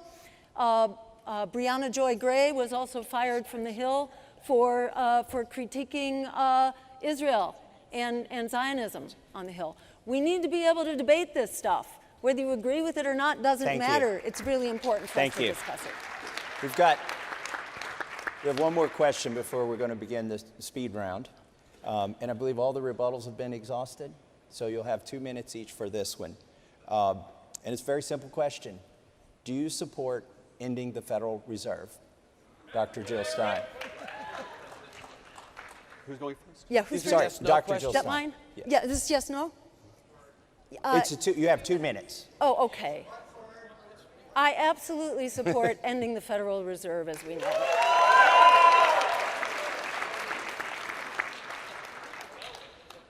Well, if you want to elaborate, you have more time. Maybe you want to end there. I'll stop there for now. Okay. I mean, the Federal Reserve, I'll say a few things. The Federal Reserve is serving private banks and makes decisions on their own behalf. And this does not serve the American public. I think there is a role for a public interest authority, but not for private banks to have a special power to make regulatory decisions on their own behalf. And I think that applies across the board to all regulatory agencies. You should not have foxes guarding the chicken coop, and that is what's happening with the Federal Reserve. I'll leave it at that. Thank you. Thank you, Dr. Randall Terry. Explain where we are in the process right now? This is our final question where you have 2 minutes to respond. After this, we will have a speed round with 1 minute responses, but you have 2 minutes to respond to the question, do you support ending the Federal Reserve? Yes, absolutely. I support yes, yes, and then yes again, yes. Sometimes I feel like I don't want to preach to the choir. We're in a room full of people who knows that we need to get rid of the Federal Reserve, period. I mean, we do. I would rather use my 2 minutes to talk about anything, but something that we all agree on right now. So can I do that, or do I? What it's your 2 minutes. It's my 2 minutes? You have 1 minute and 30 seconds left. All right. My name is Inigo Montoya. 20 years ago, you killed my father. Prepare to die. Jesus said, he who harms a child, anyone who harms a child, it would be better for that person to have a millstone tied around their neck and drowned in the sea. Peaceful, loving Jesus said those words. Anyone who harms a child, it would be better for them if a millstone was tied around their necks and drowned in the sea. Now, if you look at the abuse of children that is happening across the board, intellectual abuse, physical abuse, sexual abuse, killing them by abortion, making drugs appear glamorous. This comes in our culture at a time when we are literally turning our backs on the Almighty, His rules, and we're making this stuff up as we go. Because if there is no God, then anything goes, literally anything goes. All you have at that point is preference. So I'm here to say to you something simple tonight, just kind of arm people who are thinkers and talkers. You can't improve on Moses and Jesus. You cannot improve on Moses and Jesus. Anyone who thinks that they can improve on the 10 Commandments and the Gospels, they are a fool, and you need to run from them. And oh, by the way, one other thing, the Democrat Party must be destroyed. Thank you, that's your time. And I want to remind our participants tonight, this is Freedom Fest. You may use your time in any way that you desire. Oh, hell yeah. Thank you, Congressman. But the original question is, do you support ending the Federal Reserve? Chase? Yeah, the answer is hell yes, I do. And that's because I'm a libertarian and we've been fighting to end the Federal Reserve for 50 years. That's why the Libertarian Party was formed, is because Nixon took us off the gold standard, started this whole fiat currency nightmare that we're currently existing in. And so, yes, I want to get rid of the Fed. Why? Because the Fed benefits the big banks at the expense of you. They are given money that's created by the Treasury that's then loaned out at a rate of interest to you. You're not getting the money, the banks are getting the money. That's the problem that we have. But we have a problem with the fiat currency that allows the government just to print money willy-nilly and devalue our money. Get it back to a gold standard. Get back to where our money is backed by something. Get back to where our money is actually worth something, and quit having government print trillions of dollars to do it. So yes, completely, end the Fed. End the Fed today, end the Fed tomorrow, end the Fed every day and twice on Sundays. But I also want to talk about the insidious tools that the Fed are trying to use right now to remove cash from our society, namely the CBDC, central bank digital currency. It should be opposed by every single person in this hall with every fiber of our being, because it's going to remove the ability for us to privately transact with one another, to privately move our money around as we wish, because the government will know every single purchase you make under a CBDC, and that is how we get to the social credit score nightmare that we don't want to be living in. Now, I feel like, as Randall said, I feel like this is a very friendly room that does not like the Fed, and I feel like I want to quote the great philosopher Stone Cold Steve Austin when I say, if you want to end the Fed, give me a hell yeah. That's Hell right. yeah. Thank you very much. Nice job. Thank you. Thank you. So Randall, we're going into the lightning round. So it's 1 minute response to this question. Would you bypass Congress to avoid formally declaring war? I cannot hear you. What was that?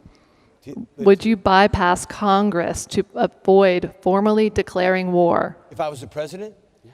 There's times where you have to move quickly.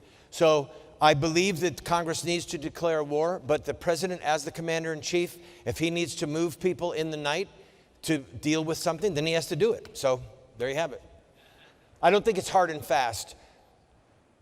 All right, thank you. Chase.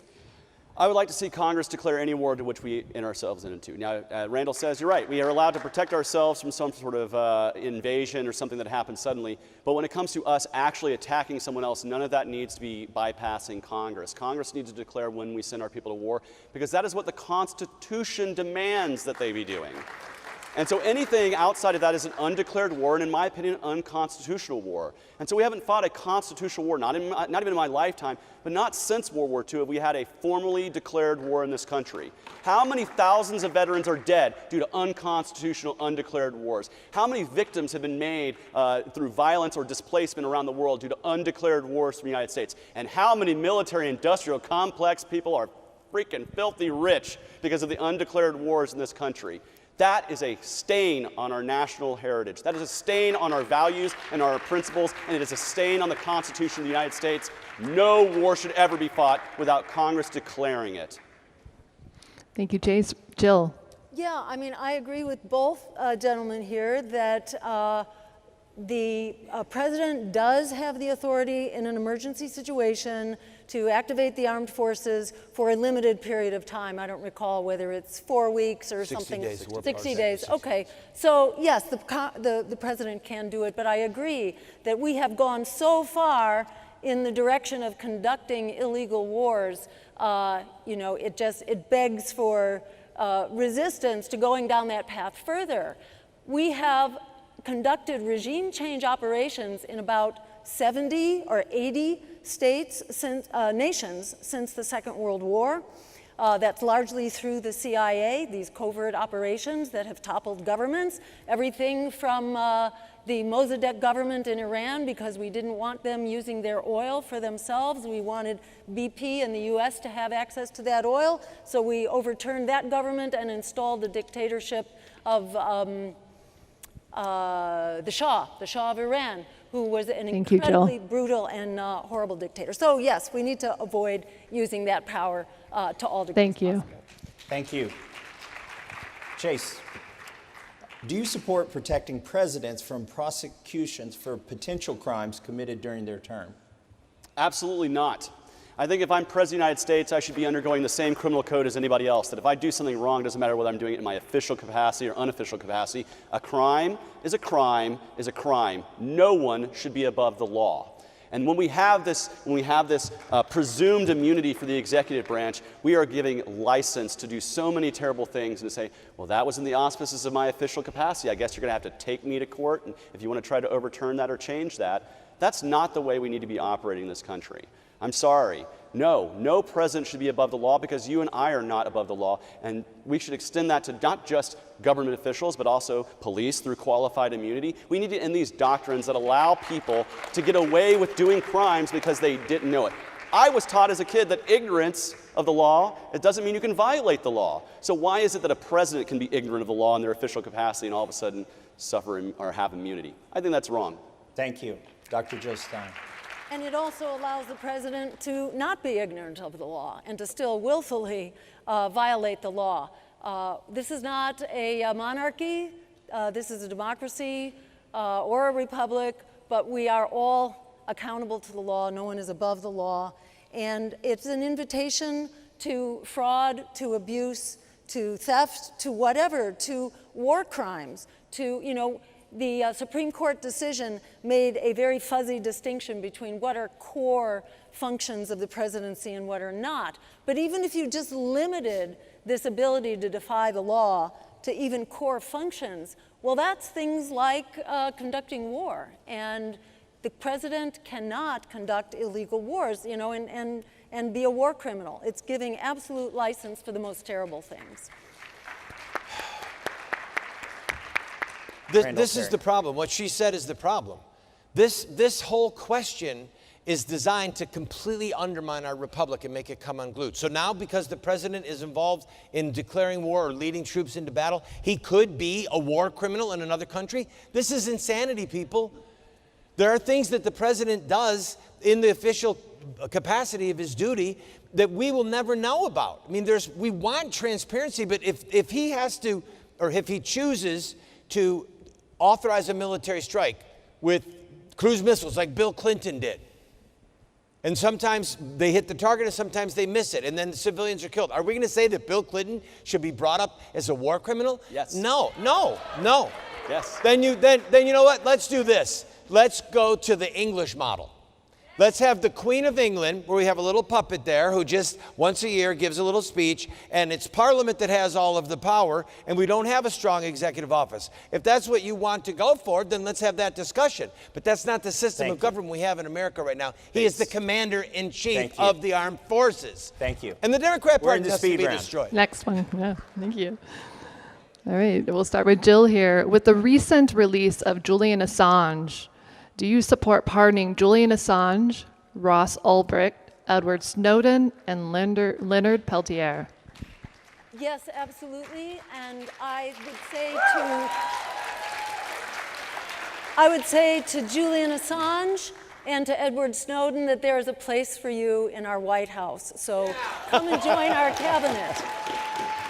We need you. You are a hero. You are not a criminal. You are a hero. And you should be compensated for the wrongdoing to you and your family. You should be compensated for time spent that was absolutely not deserved. Thank you. Randall. I have spent my entire adult life speaking truth to power with every fiber of my being.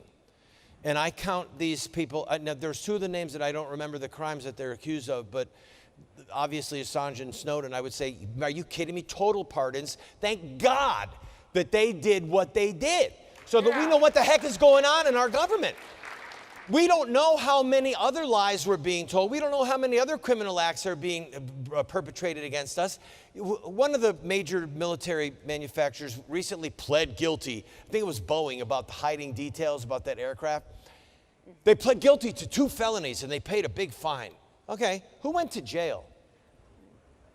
Who was prosecuted? You know, a corporation doesn't have a butt to kick or a soul to damn.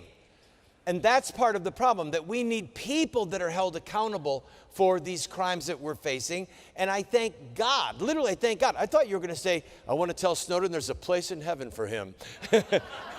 No, it was a place in the White House. But yes, I would pardon them. Thank you. After I was done destroying the Democrat Party. Chase. So not only would I pardon Ross Snowden, Julian Assange, Ross Ulbricht, Edward Snowden, Julian Assange, and Leonard Peltier. That's actually part of my campaign website. It's something that I've been promising for 2 years as a candidate for president. Why? Because these men did nothing wrong.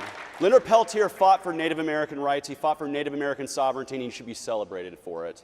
Ross Ulbricht. Ross Ulbricht created a website that you can buy drugs off of and was prosecuted and sent to multiple life sentences for that. Well, guess what? I can go on Meta right now or on X and buy drugs if I want to, but I don't see Zuckerberg thrown in jail. I don't see Elon Musk in jail. They made an example out of Ross Ulbricht because they want to punish truth tellers and those fighting for freedom. And speaking of truth tellers, you have Julian Assange and Edward Snowden. Those men exposed the war crimes that our country perpetrated. They are heroes in my eyes. They should not be criminals. And frankly, if I were President of the United States, both those men would be getting the Presidential Medal of Freedom because it's about time somebody who deserves it get that honor.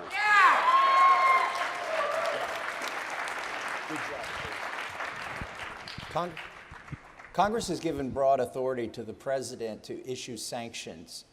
Do you support the use of sanctions as a tool of diplomacy, and under what circumstances? Randall Terry. Yes, I support the use of sanctions because it would be better than shooting. If we can use the dollar to leverage something. But again, my problem is human rights. So we've got Iran that we're using sanctions against. They're the devil. We've got Saudi Arabia that's our partner. They're Beelzebub. I mean, literally, if you look at the oppression of human rights in Saudi Arabia, it's probably worse than Iran. So I feel sometimes like I'm riding on the good ship Lollipop, and I can't quite figure out who the good guys are and the bad guys are when it comes to foreign policy, which is why I keep coming back to saying our foreign policy needs to be based on human rights, not deep water ports, not oil, not so-called American interests that are economic. And if we can use sanctions, economic sanctions, in the pursuit of human rights, I'm all in favor of it. If it's to twist their arms so that they'll teach that homosexuality and giving condoms to kids is a great thing, like a country in Africa, then no, I'm not in favor of it. Thank you. Chase? Yeah, I'm not in favor of sanctions, and here's why. When we sanction a government, that doesn't really hurt the big people. That doesn't hurt the money movers and the influencers. That hurts the average person. When we sanction Russia, Vladimir Putin did not suffer. Trust me, he still has plenty of wealth and influence in his country. The people who suffered from those sanctions are the individuals in Russia, those who cannot no longer get along because their economic picture has been crushed by our sanctions. So no, I don't view that as a moral tool for foreign policy. We should be engaging in free and fair trade and market cooperation. Why? Because when we trade with people, we export freedom. It wasn't just Ronald Reagan that tore down the Berlin Wall. It was Wrangler jeans that did that because people wanted to import American influence and American products. That is what will tear down oppression, is true market cooperation and trade.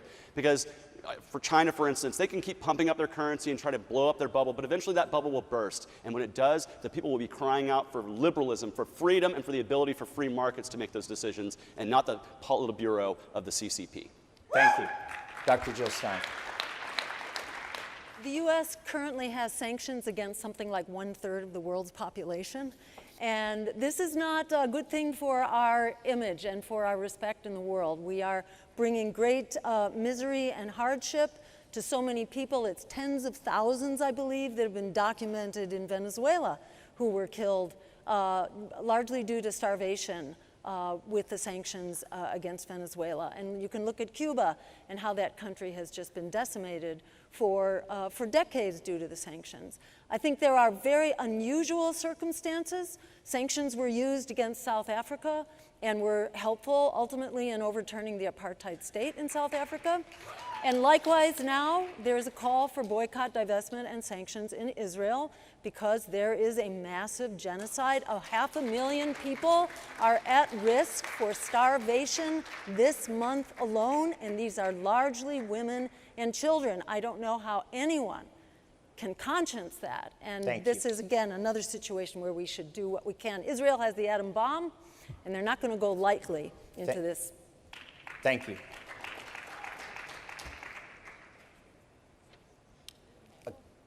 I think we're at the last, this will be the last question. Yes, it is. Thank you. The last question here, we're going to go with Chase. And the question is, according to the Department of Energy, the U.S. military alone emits more pollution than some nations. Would you support stricter environmental regulations to hold polluters accountable? Chase. No. What I think we need to see, first off, if we want to reduce the amount of carbon output that the United States military is doing, we need to stop having them bomb and kill people all over the world and engage in wars around the world. That would, of course, reduce some of the carbon. But I don't think that government central planners or a Green New Deal or a bureaucracy is what's going to fix this. It's going to be the power of human innovation. It's going to be the power of free markets and somebody coming up with a market incentive to clean up our air, clean up our water, and get rid of carbon. And if we remove that profit incentive, if we put the incentives all in the realm of government, that is going to slow that innovation. And so I would like to see a cleaner world. I would like to combat carbon in the atmosphere. I just know that government is like the worst vehicle to do that, that there are much better ways to have that done, and I would trust the power of the free market, the power of innovators, and the power of individuals who want to see a cleaner world for them to live in to actually be the motivator for that, and not government taxpayer dollars being taken to pick winners and losers. Thank you. Jill. So, I absolutely agree that government regulation is vulnerable. It's fraught, and it needs to be transparent, it needs to be watchdogged, it needs to be exercised at the community level to the greatest extent possible, and it needs to be exposed and debated constantly. But on the other hand, we have not yet found a way to deal with certain problems that are so large that we cannot deal with them individually or on the community level. If you look at something like ozone, we did get a handle on ozone. We did fix that problem. We have not gotten a handle on the fossil fuel problem, and what we're seeing outside now is what you will get, and it will keep getting worse. The Colorado River is about to dry out. You think we got inflation now? Just wait until our food system shuts down. Half the fruits and vegetables are about to go down here in this country. We have to get serious about eliminating fossil fuels at all levels of society. Thank you. Randall? Over time, I've grown to resent the notion that the United States of America is the villain in the world over fuels, over oil. Look at China, look at India, and they scoff at us. They are laughing because they are polluting the air and they don't care. And they love to see us strangle our own economy. Who do you think was clapping when Biden shut down drilling and shut down the pipeline? It was our enemies that were clapping. They know what the devastation that brings to us. But I want to go one step further. Everybody in this room wants clean air. Everyone wants clean water. No one wants dirty air and dirty water. But I find a level of hypocrisy in a lot of the parties and a lot of people who want a green and beautiful world. Do not pollute the land in which you live, for bloodshed pollutes the land. Shed no innocent blood in the land, for blood pollutes the land. Again, the chaos that we're going through as a country is because we are shedding innocent blood. Randall. And it is polluting the land. Thank you. Well, that ends our questions, and we're going to go into closing statements. So let's close with those as predetermined by random draw. We are going to start with Mr. Terry. You have 2 minutes.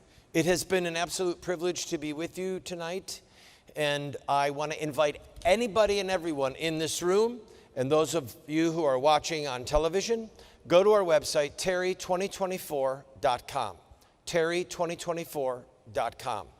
My mission is simple: defend children, defeat the Democrat nominee, and to destroy the Democrat Party. How do we destroy the Democrat Party? The largest single voting bloc inside the Democrat Party is Roman Catholics. The second largest voting bloc is African Americans. Both of these communities say that they are pro-life. They want to protect children.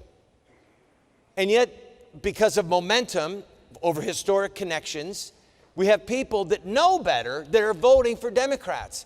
The purpose of our campaign is to run television ads. Because we are a federal campaign, we can run ads inside the 60-day window that say, this is what you're voting for if you vote for the Democrat nominee. This is what the Democrat Party stands for. The abuse of children, the killing of children, the molestation, the mutilation of children.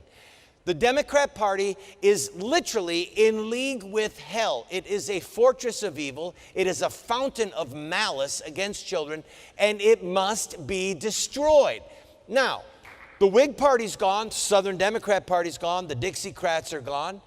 Maybe it'll take 3 years, maybe it'll take 30 years, but we have to set our sights on the Bismarck and be that two-wing biplane, right? Or David and Goliath. Let's be the stone and let the Democrat Party be Goliath, and let's bring it down. And then when we're auctioning off their computers and their tables and their buildings, let's use some of that money for reparations to the black community who are the victims of black genocide because of Democrat policy. Say it with me. The Democrat Party must be destroyed. Thank you for having me. Thank you so much. Chase. So I want to thank Free and Equal for hosting this debate because unlike CNN or ABC, they actually invite all of the candidates to participate. I want to thank FreedomFest for being a gathering of people who care about markets and who care about human innovation and the ability for us to do better things than what our government thinks we can do. I'm a libertarian because I know deep down that there are so many things that we can do so much better if we remove government from the process. That government is inefficient, government is violent, and government is terrible. And in so many areas of our economy, human flourishing could be so much more quickly achieved if we got government out of the way.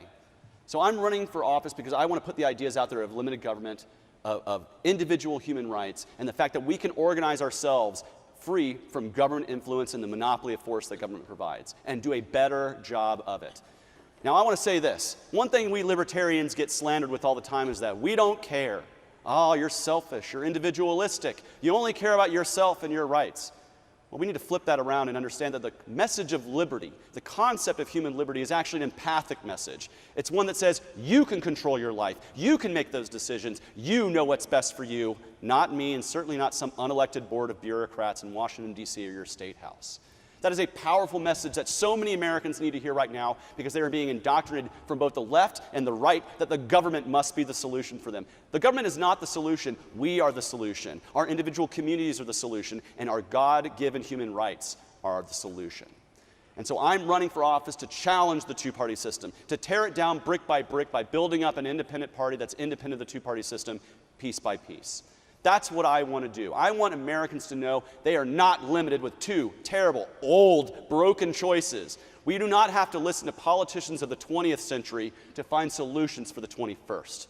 And that's why I'm running for office. My name is Chase Oliver. I'm the Libertarian candidate. Go to votechaseoliver.com and tear the system down brick by brick, and let's set the world free in our lifetime. Thank you. Thank you, Chase. Thank you, Mr. Oliver. Dr. Jill Stein, please. So this is definitely an historic moment, and we're seeing crises that we have never seen before. Between the endless wars, the genocide abroad, the crushing inequality in this country, which gets greater by the day, climate collapse, and the assault on democracy in so many ways. In virtually every dimension of our lives, people are facing crisis. And the need for deep systemic change has never been so urgent, and the possibility of that change has never loomed so large because people are not going to sit here and take it. People are done being thrown under the bus by bought politicians and wealthy elites. People are done with the war profiteers and Wall Street and AIPAC and health insurance and big pharma and fossil fuel giants and more who are making out like bandits. While 60% of Americans are living paycheck to paycheck, half of renters are struggling to keep a roof over their heads, homelessness is at a record high, countless millions are locked in student debt and medical debt, half of youth are hopeless about the future, and a lot of that is because of the climate. 1/4 of youth have considered harming themselves within 2 weeks of the poll. We are not in a good way, folks. And meanwhile, both parties are squandering trillions on the endless war machine. Martin Luther King's words still ring true: my country is the greatest purveyor of violence in the world today. Yet we are squandering billions funding and arming Israel's genocide in Gaza. Likewise, billions of our tax dollars are adding fuel to the fire in the unwinnable, tragic proxy war in Ukraine that could have been avoided altogether or rapidly resolved had the U.S. not interfered. War goes hand in hand. The war abroad goes hand in hand with the war at home and the war on democracy. They need to be solved together because they are joined at the hip. We need to stand up and demand that we have a world that's working for all of us on all of those counts. Go to jillstein.org, jillstein2024.org. Thank you, Jill, so much. What a diverse group of individuals and ideas. And Representative Massie, I wanted to take a moment off the cuff here and pay tribute this debate for your wife, Rhonda. Thank you. Really. Thank you. She'd want me to be here. And you're here, and it means the world to our country and what you have done to make change from within a very flawed system. More and more people are seeing it, and I hope they see it this debate. Massie. Yeah, baby. Woo! Woo! Yeah. So I wanted to get your closing remarks, how you feel about the debate tonight. Well, thank you. You know, since I'm an elected Republican, I sign a sworn statement that I'm a Republican in order to be in that party. And sometimes I have a hard time casting that vote, but I have since I've been elected. I've kept my word. And so my wife, Rhonda, would oftentimes cancel that out by voting third party for me. I'm glad to report I sat here as an unrepentant Republican. And I may repent later for my sins, but I didn't burst into flames. These ideas, some of them are an anathema to my existence, but some of them, many of them are better than the principles my own party espouses. So I think it was good to have this debate. I went to school not for politics, but for engineering, and they taught us to do lots of R&D. Now you may think you know what R&D is, but it stands for rip off and duplicate. And I plan to R&D several of these ideas tonight. And use them in Congress. And I want to give you some hope. I told you that, you know, etched into granite and marble and oak and mahogany is the two-party system. But in 2015, I discovered, by studying the parliamentary rules, that oftentimes when the uniparty is in action, when both parties decide to debate positively for the same bill, a third person can go to the microphone and claim 1/3 of the time on the floor of Congress. And I did that, the first time I've seen it was when I did it in 2015 in Congress. And they weren't expecting it, you know. But the good news is other people are doing that now in Congress. And I've seen it done at least half a dozen times in this Congress alone, where a third person steps up. When the Republicans and Democrats are in lockstep, doing something bipartisan, which means, as George Carlin said, you're getting screwed bigger than normal when it's bipartisan. He might not have used those words. But when they're doing something that, you know, they're proud of and it's bipartisan, a lot of times it's the uniparty, and it's not good for this country. And I will tell you, we will keep alive debate like you did tonight. We will keep it alive in Congress. Thank you.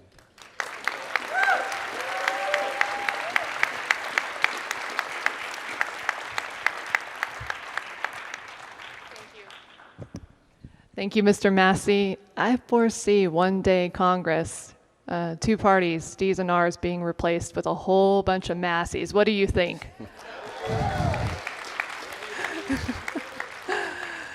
And I want to thank our audience for watching. Starting now, you can vote for the debate winner at freeandequal.org on our ranked choice online voting app that is powered by nexus.io. You have 72 hours to vote online at freeandequal.org for your favorite candidate tonight. Since 2008, the Free and Equal Elections Foundation has worked to ensure every citizen is fully informed about their political choices. As a nonprofit organization, we rely on your support to continue our mission. So tonight, we're launching a crowdfunding campaign with all funds going directly to the production of our 4th 2024 presidential debate this September. By donating, you become part of an independent movement dedicated to amplifying diverse voices and ensuring fair elections. Visit freeandequal.org to contribute. We look forward to seeing you at our next debate in September. And on behalf of Representative Massie and myself, thank you and good night.